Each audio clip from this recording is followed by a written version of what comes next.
So one thing I love about Web3 is when you ask someone what are you doing in Web3 or who do you know in Web3, they usually give you a very, very different answer because Web3 has a lot of different facets. So the first time when I was told I'm going to moderate this panel, I was trying to find some similarity between all of the panelists, and I realized I really couldn't. It's such an eclectic panel with diversity of great builders and entrepreneurs here.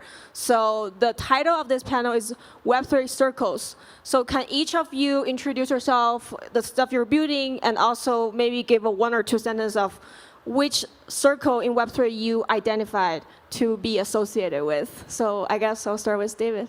Hey, I'm David Furlong. I'm currently working on Frames.js and also Open Frames, which is a way to do frames in any ecosystem. And then circle-wise, I'm probably somewhat Farcaster related, having been building. Farcaster Mafia. Something like that. Hey, I'm Sean. So I'm the CEO of Salus. Salus is a research-driven security firm. So we do security audits, as well as dedicated research and dedicated development. As in Circle, I guess like white hat hacking, research, a little bit of VC because I'm also involved in like investment as well. Hey, hello, I'm Joey from Sending Labs. So we build an instance messenger for the Web3. So I think we just help everyone can just own your social assets and your community. We fight for all the community manager can have ownership for a community. So I think we provide an infrastructure just like a carrier for the Web3, and we also provide an iMessenger style application for everyone. You can use a wallet address to chat with each other. Hey, hello, testing. So I'm Sandy from Scroll. I'm building a ZK EVM layer 2 for Ethereum called Scroll. And prior to Scroll, I was in investing, and I was a social entrepreneur. And the slightly unexpected thing, I was also a regulator. So I bring a lot of diverse experience to this community building process, which is super fun. Good to be here. Hi, I'm Andreas. I'm the co-founder of Fileverse. I'm also finishing my PhD on autonomous AI agents in hacking operations. And Fileverse, just briefly, is a trustless collaboration application platform. So you can imagine Notion or G Suite, including GDocs, G Drive, and all that, but decentralized and in a way that cannot rug its users. Social circles. For the social circles, I would say I'm in the angry activists part of crypto, and unashamedly so. So, you know, if we talk a bit more about data, privacy, security, and all that, I'll get a bit red and stomp my feet. Awesome. I want to steal a question I heard from the other panel is, I think it's suitable for this diverse lineup of the panel, which would be what kind of, a cliche question, but also you guys could give me a really great answer, which could be, in the ideal world, in 20 years, how would you see yourself in that ideal world, and what's the trace of the ideal world would look like? You go first. Yeah, I chose the wrong seat. What was the question again? In 20 years, what does the ideal world look like that I'm in? Yes, that you're in. Like, what role you're going to play? I mean, I got into decentralized social because I thought that was the most broken part of the internet. And the internet's sort of a social technology at heart. So would love to see barriers be removed from the internet and have a more open internet. Specifically, would love to see the decoupling of the network effects from the products. And I think protocols are a great way to do that. I think protocols like Farcaster are very promising. So would love to help that happen on the internet in whatever way I can be helpful. Can you be more specific? Like everyone use Farcaster in the future? Or like you see people on the street, like multi-billion people use it? Or I think protocols replacing sort of corporate networks will lead to more consumer choices and more competition. And that means better product experiences, and that means all the downstream effects of that, right? Like, you know, even dating apps, if there were open protocols for that sort of marketplace, you would have a lot more innovation, and, you know, more people would have great partners that they're happy with, right? So I think the downstream effects are across all things. Well, in 20 years, I guess first off, hopefully we won't be taken over. The world won't be taken over from robots first, and then as a security practitioner, I hope like we see more like people taking like security more seriously. Because I'm seeing like a lot of these like as a security auditor myself, like I've seen a lot of these hacks happening in the space, no matter if it's from smart contract perspective or like from the front end, back end server side. A lot of them can be dealt with if you have like a simple, you know, precaution, and then like do yourself, you know, risk assessment like carefully. So I would say like hopefully like not even 20 years. I would say like maybe in like nearly like 2 or 3 years later. Like the ideal world would be like there's no need for us as security auditors to be existed. Yeah, of course, like that is not running a security business. That's not good. But like that's the ideal world I'm looking at. Thank you. Okay, so after 20 years, I think we wanted to be the carrier for the network states or the whole society, because we think right now all the blockchain is a kind of banking system. We help everyone to have your asset, right? You can control your own asset. But I think for the human being communication is very important. So we want to connect your mouse with your pocket. So just like right now you use the iMessengers or some messengers, you also can just send message or even send the money. So I think in the future, maybe everything, just like you need to pay for the digital content, like a music, a movie, or anything. Maybe in the future, I think all the things we transfer from the messenger, like you take photo or share some just short videos, could be a NFT or any kind of things. So you can just tip in with all the digital assets. So we help to build a carrier. So everyone has messengers, so you can send and receive and organize all your community. Because we think the Web3 on the network state community is very important. Because we call it a vibe. Vibe build FOMO and vibe build everyone is a family, right? So they get together to build something. So I think the community is also a kind of social asset for all the owners. So like you own your community, like whatever, in Discord or in Telegram right now. If you ban, you lose everything. So I think we help everyone can hold this kind of asset in your wallet. So just like the Substack, it's a kind of email subscription system, but right now it's still very popular. So I think within maybe next 20 years, the things will be changed. But the human being to communication with each other will not change, but in a different way. I think in 20 years, a lot of the menial work and also operational work and repetitive work would hopefully be replaced. And hopefully more of us would be able to spend time with nature and entertaining each other, and the kind of work that requires empathy and forming human connections will become the predominant usage of our time and how we associate each other. In this world, I think kind of the social circle you're in and the social graph becomes both like on-chain and off-chain, and hopefully people live in nature and kind of come together in organic kind of ways in pop-up cities, and I think people can manage their own like assets and ideas and identity on-chain in a way that is like respectful of each other, and also there is kind of a governance process where different cultures and different types of communities can somewhat coexist. Yeah, I really like that. It's a bit of the punk hippie soul that crypto actually has in it since the beginning. I would pretty much agree. I think that we're definitely going into something that is much more mutual aid and solidarity based in the next 20 years. I think that a lot of the internet will be hashes. I think cryptography will play a much bigger role in everybody's individual life. I think people will be able to impose the terms of their interactions with the world through cryptographic tools that are easy to actually leverage, rather than having to set up your PGP and trying to figure out how you interact with people that don't have a public and private key.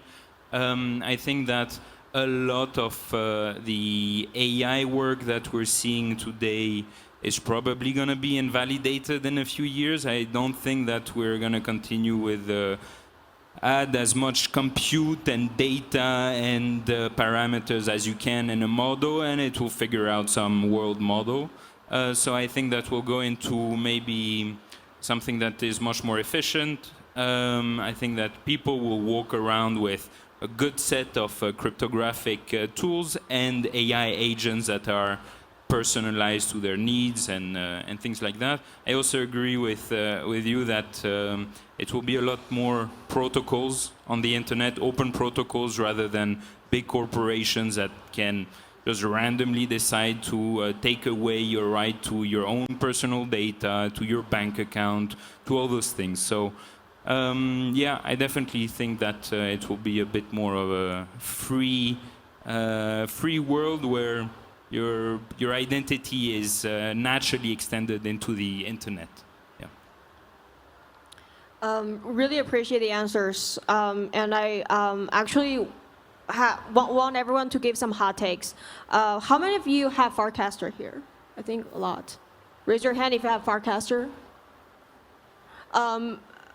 I think I was talking to a very respected Farcaster builders the other day, and we're just basically talking about what's going to happen in the bull market. And we came to this conclusion that Farcaster could be an incubator for whatever is going to happen in this bull market, because something called frames came out, and you can do like a really, really easy transaction or like airdrop or even token launch with a few lines of code. So I guess David will be my victim, but as a Farcaster mafia, what's your take on this wave of meme coins on Farcaster? Are you in it? If you're in it, like, do you think the meme coins is polluting the vision you just gave me? You know, the world you want to see in 20 years? How do you feel about this? Sure, thank you. Yeah, I'm in it. I was the number 5 airdrop recipient of DGen, the initial airdrop. I mean, it's permissionless, right? So there's no way to prevent it. And it was sort of a innovation in trying to incentivize channel growth. And so I think we're going to see a lot more channel tokens that align the community around a shared meme. And so I think meme coins are actually a very interesting technology for growth. They're very simple to participate in, and they're very accessible, and it's easy to share them. And so I think we're going to see a lot more of it. In terms of whether it's helpful or hurtful, I think there is a lot of engagement farming in the feeds now that is sort of harming the average user experience. And apps will find antidotes to that. And so it's kind of inevitable in permissionless networks that there will be sort of the max casino or max exploitative plays by people to get max engagement farming. And so I think that's sort of a healthy balance. And I think most crypto products that succeed are a balance of sort of the missionaries and the sort of mercenaries or the sort of casino people. And so I think it's fine. And it's fun. Okay. I was reading Chris Dixon's book, and he says there's 2 parties in crypto. Where's the computer party and there's a casino party.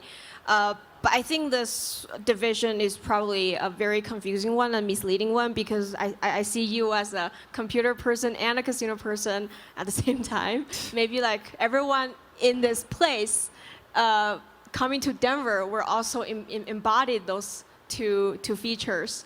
I think the next question I can ask Sandy is for Squirrel. You're launching your EVM, and the social is such a great area to grow your ecosystem. So, what kind of social project are you expecting to incubate on Squirrel, and what kind of innovation you eager to see on Squirrel? So I have a contrarian view on this one. I think the state of blockchain right now, it's going to be pretty hard to convince anybody to tweet or write twice on two different applications. In terms of information sharing, there are plenty of Web2 applications that have created a fantastic and seamless user experience. And so the only reason that would motivate someone to be on a different application and open a different set of UI UX and tweet to a new set of people is if there is a kind of a value layer tied to it. So I think, Friendtech is an example of that, and I think Farcaster has a lot of like builder energy, which is fantastic. But I think a large percentage of people who are on Farcaster, myself included, are somewhat there hoping for an airdrop. And I think it's important to kind of be realistic and embrace the nature of Web3 interaction and how it differs from purely information sharing. And if the nature of the crux of Web3 social is about kind of like you build something and then that accrues value and then the community you build accrues value, I think there are plenty of other things on chain that can achieve these types of communication. But having said that, there are quite a few kind of social projects attempts on Scroll, and we're keen to see how they grow. So I think the Superfluid team just launched something today on Scroll. I think the goal is to kind of share alpha, and the goal is to kind of share kind of opportunities. I think they're trying to solve the problem where an ecosystem like Scroll has something like 100 or 200 projects. So it's still growing and new and very, very nascent, but it's already starting to create the problem where users can't find the highest yield or can't find things to do. So like I think all Web2 projects, no matter how big or small, has like a landing page and an ecosystem page. And it has to come up with some sort of formula of ranking, which nobody really likes. And it doesn't really help the right kind of users discover the right kind of projects. So it's trying to solve that problem, which I think is perhaps a niche that needs to be filled. I think I'm very excited about its launch. And also just generally very excited to see kind of the types of social products that are realistic about why people are on Web3 right now, given the high onboarding friction. And if I can kind of interact for free, why would I want to pay like any amount of gas to interact? So whether that, like what offsets that kind of friction and value, I think I would love to see more builders kind of experiment in that space. Cool. I want to ask another question, just following on Sandy's take about this hyper-financialization. I remember I entered the crypto space 2022 during ETHDenver, so this is my third ETHDenver. So I was definitely a newbie back in 2022 when everyone needed to take a COVID test to go into the castle in order to get a free swag into the booth. So during that bull market, I probably paid 3 ETH for an NFT, which is really sad. Worst investment in my life. But for this bull market, what's your fear? I know a lot of entrepreneurs they're scared of bull market. So what's your attitude of this bull market? Anyone wants to take? Or excitement. Yeah, I'll start with a fear. The fear is that So I agree. A lot of people are here for the value layer. I think that it's important that we don't just close our eyes, ignore that, even if we're building social applications that are leveraging global consensus and blockchains, basically. But one of my fears is actually for that to overshadow a little bit a lot of the other value that you can retrieve from global consensus, from objective identity, from things like that. And another big fear that just became much more real is actually TradFi organizations actually eating up a lot of what I consider the important culture of the space. Yes, I'm very happy to see Bitcoin and Ethereum pump today, but I'm really afraid of BlackRock owning 4 out of 5 of the biggest mining firms of Bitcoin, of everyone in the crypto space maybe, or every new entrant going through ETF to buy Bitcoin instead of even being a little bit exposed to public key, private key, why is it important, why should you have a wallet always with you. So I'm afraid that this global adoption, the excitement that is happening around the current bull market is actually great for the value. Maybe one of the most scary things that the space has had to deal with in a long time, where you have big bucks, big regulators and big tech companies actually entering the space and telling us what the space should look like in the next 5, 20 years, rather than us doing our thing like usual. So that would be fear, I would say. And just to jump on something that you mentioned before with David, I think Farcaster is probably one of the most exciting things happening today in crypto.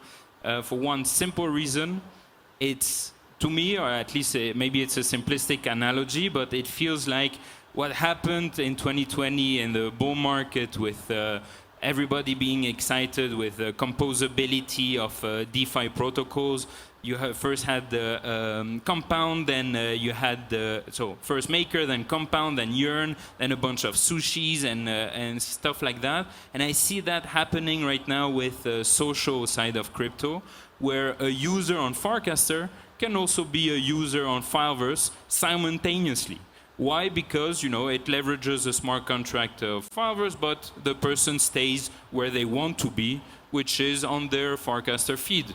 And that really, it's we're creating a feed where people can be in 10 different crypto places at the same time, 10 different smart contracts, while staying exactly where they want to be, where the others are hanging out, where they might get an opportunity for an airdrop, etc. Yeah. I want to hear from Sean and Joey. What's your sentiment about the bull market? And because we have experienced a lot of different bear market and bull market, so I think we start to build a startup company from 2010. So at that time, I think we can say we've come from the Web 2. So I think the Web 2 and Web 3, they have different style.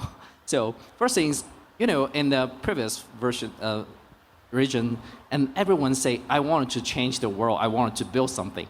So that was on the Web 2. But you see it finally, like the Google, Yahoo, or every tech giant, they say they don't be evil, but they finally, they control everything. They're the biggest evil. So I think that was the traditional Web 2 developers. But I think in Web 3, interesting things, a lot of people say Web 3, they have a lot of a scammer, they have a rock and pool and something. But I feel interesting. So every just true builder, they build something in the bear market, and then they go up with in the bear market, but they go up in the bull market. But in bull market, they attract a lot of money, energies. So a lot of people, maybe they release some just air coin or narrative to get a lot of money. But finally, when they get the resource and money, they feel, oh, I have the ability, maybe I can change the world. So every time a new idea, new narrative, and new things always come from the bull market. And then finally, maybe the next round, a lot of just blow the bubbles, and then they got a lot of true builders and keep doing the actually things. So they build the infrastructure, they build the protocol. So give the next round a more opportunity, and then the learning, they can just have and teach the whole builders and the whole market. So I feel the whole Web3, the time is not measured by the year or second or hour. They calculate by the candle bar. They calculate it by the regions. So I think every bull market and bear market, we just feel, okay, we has passed 1 year and 1 generation. So I think that was my insight. Yeah, for me, I totally agree. So basically, the market, I've been around the market since like 2015, so been through a few bear, a few bulls. So, well, the bulls, like when there's hype, there's going to be correction. So like when there's hype, like people start speculative trading, and then there's a little bit of value creation, and then it goes down. When the bear market start building again, a lot more like useful stuff, infrastructure coming out. So that's definitely like kind of like, you know, what Radar say in the cycle. So this is the crypto cycle. And like before, when I first started in crypto, I was a high frequency trader. So I do a lot of quantity development. One advice I can give everyone is that always stay calm. Like it's good to be excited when you're trading, when you're doing this and that, but always like try to stay calm when you're doing anything, because like having too much excitement would actually be bad for speculate trading and stuff like that. And yeah, so I do agree with what he said just now about the TradFi thing. One reason I quit trading is because like I'm not that kind of person. I don't have that DNA. So I started to do more primary market and more security stuff, like start to protect people. Yeah, and yeah, so that's pretty much my tech. Thank you. I want to sort of make the conversation go back to Farcaster. David, you mentioned that the meme coins could potentially empower channels. Can you elaborate on that? And how would you view channels? And do you think channels on one particular client on Farcaster could be somehow monopoly, or like taking a lot of power from other builders who could potentially build a client? Yeah, I mean, I think channels are a great growth mechanism for a social protocol.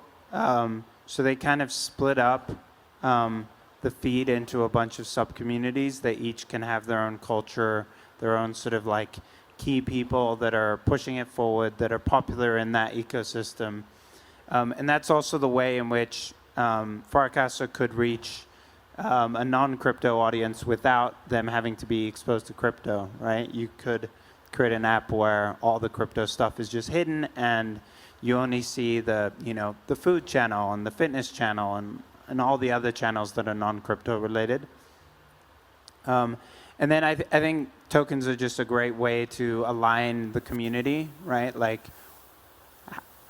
currently there's sort of a moderation question of like, how will content in channels be moderated? Who's going to do it? And there's some experiments happening where in order to post in a channel, you have to like pay $1, and then if you get kicked out, you have to pay $1 to post again. So it's a one-time fee, but basically I think channel tokens are going to be massive. So we've seen this with DGen. We're seeing this a little bit, but channels are a distribution media. It's a bit like subscribing to someone's paragraph or mirror, where convincing someone to join your channel and using some sort of incentive mechanism to proliferate your channel and get other people to promote it. I think tokens are most likely the way to do it, and ERC20s are easier than NFTs in many ways. So I think it's early days. Yeah. So before this panel, we were sitting on the couch and talking about, basically we touched upon this one concern, which is how to prevent Farcaster from behaving evil. And I think with you, we also talked about the acquisition of Skiff being acquired by Notion, which was quite a shocking news for a lot of decentralized builders and cryptographers, seeing this amazing gold child encrypted information sharing system being acquired by this company where it's headquartered in San Francisco, sort of controlled by a lot of San Francisco regular tech dudes. So I guess my question is for both of you, like as a very influential a builder in certain ecosystem, like both of you, how would you hold a bigger platform or bigger ecosystem more accountable? Well, I've got a few ideas. Just one thing that I remembered while David was talking about Farcaster, I saw this statistic 2 days ago on Farcaster that something like 30% of every Farcaster user at some point tipped someone in degen, which is crazy. You have an app that actually got a lot of people excited, even a bit outside of crypto. I recommended it to my parents to be on Farcaster because there is a fitness channel. It's crazy because they're being exposed to this thing that they receive for free and they can give to someone else for free as well, and it creates this virtual cycle, which is pretty cool, and less, pure speculation like we've had in the past. So quickly on the channels. Now, keeping big platforms accountable. You mentioned Don't Be Evil, or you mentioned Don't Be Evil? You mentioned Don't Be Evil. I really like, I don't know who said it first in crypto, but the Can't Be Evil. So there are ways to actually impose to some big companies some restrictions. So in the European Union, and Sandy, as an ex-regulator, might know a little bit more than me on that, but there is something called the right to exit. It is incredibly important for an EU citizen to be able to take all their data, take their social graph, and port it from one platform to the other. Now, enforcement has been pretty terrible, but I really like the idea, and I think that the things that all of us are building here are actually tools that kind of impose that on big companies or big tech platforms like you're suggesting. So I think that us or the crypto space building those types of primitives that people can take, use it as an identity or their main identity rather than email, and whenever they log in onto this big platform, instead of creating an entry on their database, they're saying, hey, I already have my backpack with me. Here's my data. Here's what you should know about me. Here are my restrictions also. Here's what you can do with my data. This is amazing. A lot of people are building that in crypto. Let's see who's the first one to actually get some big enterprise clients to have that enabled, or maybe we'll actually force big tech platforms to adopt our type of tech. So passphrase are a good bridge between those two spaces, and an example of what could come about from the type of tech we're building and the type of big tech that people rely on every day. Yeah. Okay. I think we still have 20 minutes. Is there like anything you would love to discuss? If no, we can maybe have the audience to ask some questions. Yeah. I just had one quick question for Sandy. Sorry, I'm the blah blah guy here. But so first of all, thank you for building on Scroll. You're welcome. I was hoping when you asked the question of who are you excited about on the Scroll ecosystem, you would say Fileverse, but it's okay. Also, very, very excited about Fileverse. You heard it here, folks. Shout out to Flowers. Yeah, I need to adopt some of the builder vibe energy. Yeah. It's all dog fooding until things actually start working on their own, right? Yeah. At least in the crypto space. That's a type of solidarity that is supernatural to everyone here. Like everybody's going to recommend somebody else's project or build on 10 different projects and stack them up. So a quick question I had, you were mentioning that a lot of the crypto apps should actually be a bit more honest with themselves and face the fact that a lot of people come for value side of crypto and expose them potentially more to the fact that, okay, there is a gas cost that you need to pay for certain types of interactions. I think I mostly agree, but I also see a lot of the space going towards a model that would invalidate that almost, with smart accounts, with paymasters, with a subsidy of a lot of user transactions to get them to enjoy maybe some aspects of global consensus without the cost of, Yeah, that's a great question. I think the killer expansion phase for crypto will come when the end user doesn't need to deal with passphrases and doesn't need to deal with gas. So gas is a major design bug, but it exists for a reason. It exists because you need to pay for proofs, you need to pay for decentralization, you need to pay for security. There is a trade-off and a very kind of quick descending order. The more you extract the security away from the blockchain and the more you extract decentralization element, the cheaper it could be. I think Solana has already demonstrated this, and multiple L1s have also demonstrated this. It's kind of this trade-off between decentralization, security, and scalability. So without so there are things that are like a major breakthrough, like a scientific breakthrough, like I think ZK EVM in some sense it's pushing the design space forward and expanding the triangle. And then there is the work of just extracting away the security from the whole stack. And in order to make it cheaper and more palatable. And I think if you kind of use a different DA, use a different stack, and extract some of this away, the cost can be negligible. And then for key users and key use cases, it is 100% possible to incentivize and pay for everything on the back.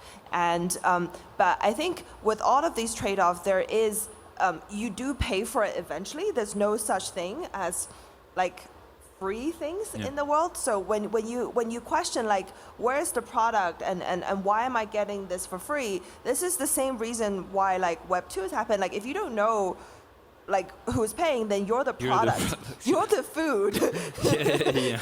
Like there's someone paying. Like when you're using a so-called Web3 product and everything's for free, either there's a major breakthrough that happens somewhere, or somebody's paying for it. And then they're paying for it with an incentive in mind, and they're paying for it because they're after something else. So I think it's very easy in a bull market to forget about these things. And in a bear market, or when we're all like a little bit calmer, a little bit more rational, people tend to remember why we're in this place in the first place. And I think we're heading towards a year of very, very fast kind of new user onboarding. And I think the race is on to like acquire new users, and somebody needs to kind of, I think it's important that some entrepreneurs are trying to kind of push the boundaries while maintaining the principles of kind of why we're here. And if you're not honest about kind of why someone would pay for gas, then you're not going to get to the crux of what Web3 can solve.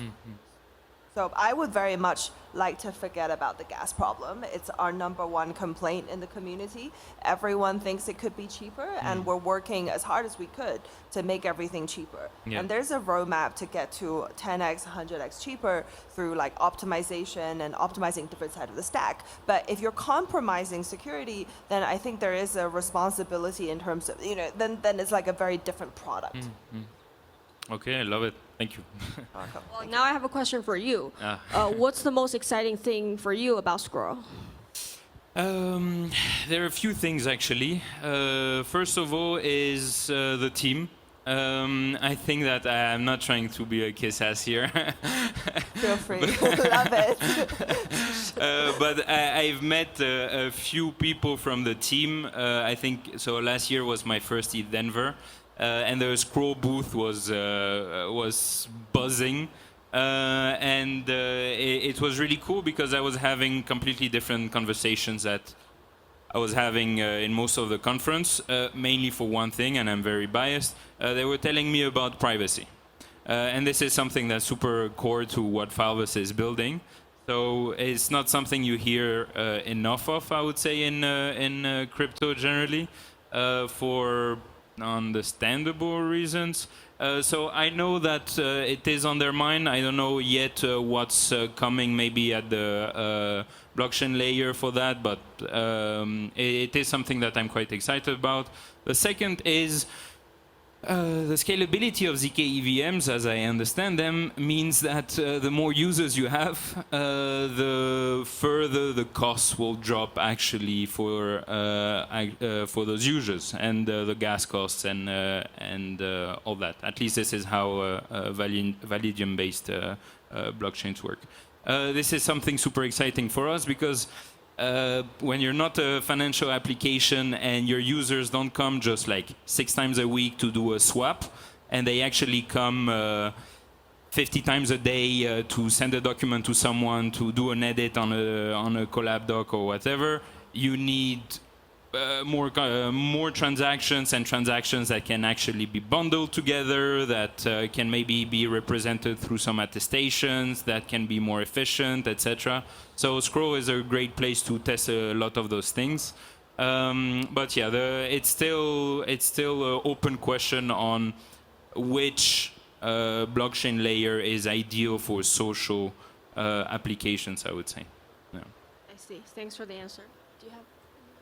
Sure, I would take the other side of that. I think what we've seen with Farcaster frames particularly is that people don't want to pay for things, and there's a lot of like sponsored gas transactions that are very cheap on L2s or being sponsored by Base or Paymasters. And what we are seeing is there's like sponsored transactions for early engaged community or some other criteria that's sort of like a Sybil proof. And then everyone else has to pay some gas fee or something. Yeah. And I think, especially with social, like if we want to reach the masses, like it needs to be free. And we're seeing business models where clients can monetize more than they subsidize, right? So Farcaster has a registration fee as a sort of civil protection, but Warpcast is basically sponsoring that for a lot of like countries right now, just based off their calculations of being able to earn that back off of transaction fees and other fees. Yeah. So I would say, especially in social, like I think gas fees shouldn't exist, and a lot of the infrastructure shouldn't be on chain as a result, right? Like Farcaster is largely off chain. I think I agree. It's just that there's still the issue that Sandy was raising, that somebody is paying for it. Like we did 2 big Farcaster campaigns.